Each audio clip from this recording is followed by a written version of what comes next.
আসসালামু আলাইকুম প্রিয় দর্শক, আপনারা জানেন যে বাংলাদেশে যে রোহিঙ্গারা আসছে, রোহিঙ্গা জনসাধারণ, ওনাদেরকে ওখান থেকে ভাষান্তরে নেওয়া হয়েছে। তো এই ভাষান্তর নিয়ে নোয়াখালীর এবং ভাষানটেক এবং ওই ইসের মধ্যে আপনার ওই সন্দ্বীপের মধ্যে দীর্ঘদিনের একটা দ্বন্দ্ব ছিল যে এই ভাষান্তরটা কোন এলাকা। তবে ভূমি মন্ত্রণালয় থেকে এটা সন্দ্বীপের পক্ষে এটা গেছে আর কি। ভাষান্তর এখন সন্দ্বীপের অংশ। কক্সবাজার থেকে রোহিঙ্গা নিয়ে যেখানে পুনর্বাসন করা হয়েছিল সেই ভাষান্তর এখন সন্দ্বীপের অংশ বলে সিদ্ধান্ত নিয়েছে ভূমি মন্ত্রণালয়। এর মধ্য দিয়ে নোয়াখালীর হাতিয়া ও চট্টগ্রামের সন্দ্বীপের মধ্যে চলতে থাকা দীর্ঘদিনের দ্বন্দ্বের অবসান হলো। ভাষান্তরের 6টি মৌজা সন্দ্বীপের অংশ হিসাবে সিদ্ধান্ত দিয়ে গত 13ই জানুয়ারি ভূমি মন্ত্রণালয়ের জরিপ শাখা থেকে প্রয়োজনীয় পদক্ষেপ নিতে সংশ্লিষ্ট দপ্তরকে নির্দেশনা পাঠানো হয়। 2017 সালে ভাষান্তরকে হাতিয়ার অন্তর্গত দেখিয়ে তৎকালীন সরকার প্রজ্ঞাপন জারি করেছিল। তারপর সন্দ্বীপের সর্বস্তরের মানুষ সামাজিক আন্দোলন গড়ে তোলে।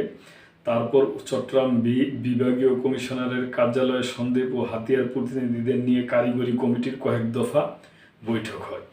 সন্দ্বীপ উপজেলা নির্বাহী কর্মকর্তা মংচিংনু মামরা বলেন, ভাষান্তর নিয়ে দীর্ঘদিনের বিরোধ নিষ্পত্তি হয়েছে। এ সিদ্ধান্তে সন্দ্বীপের মানুষ আনন্দিত।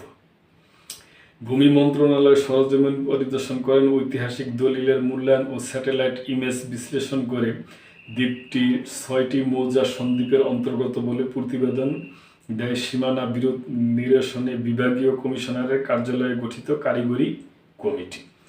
আওয়ামী লীগ সরকারের পতনের পর আদালতের নির্দেশ অনুযায়ী চট্টগ্রাম ও নোয়াখালী জেলার সরকারি কর্মকর্তা ও পেশাজীবীদের সমন্বয়ে 18 সদস্য বিশিষ্ট এ কমিটি গঠন করা হয়। 1992 সালে নেয়ামস্তি নামের সন্দ্বীপের একটি ইউনিয়ন পুরোপুরি সাগরে বিলীন হয়ে যায়। এরপর ওই স্থানেই নতুন ভূমি জেগে ওঠে। সন্দ্বীপ থেকে মাত্র 2.5 কিলোমিটার দূরে জেগে ওঠা নতুন দ্বীপটি ভাষান্তর। সন্দ্বীপের বাসিন্দাদের দাবি, এটি ভাঙ্গনে বিলীন হওয়া নায়ামস্তি ইউনিয়নের জায়গায় গড়ে উঠেছে। সে কারণে দ্বীপটি সন্দ্বীপের বলে দাবি করে আসছিল এলাকার মানুষ। তো প্রিয় দর্শক, ভালো এটা ইসেরই হোক, এই সন্দ্বীপেরই হোক কিংবা ওই ওই নোয়াখালী হাতিয়ারই হোক, এটা বাংলাদেশেরও একটা অংশ। এটাই আমাদের খুশির ব্যাপার। তো প্রিয় দর্শক, এ ব্যাপারে আপনাদের কোনো মন্তব্য থাকলে অবশ্যই করবেন এবং লাইক, কমেন্ট, শেয়ার করে সাবস্ক্রাইব করে মেম্বারশিপ নিয়ে চ্যানেলটির পাশেই থাকবেন। আল্লাহ হাফেজ।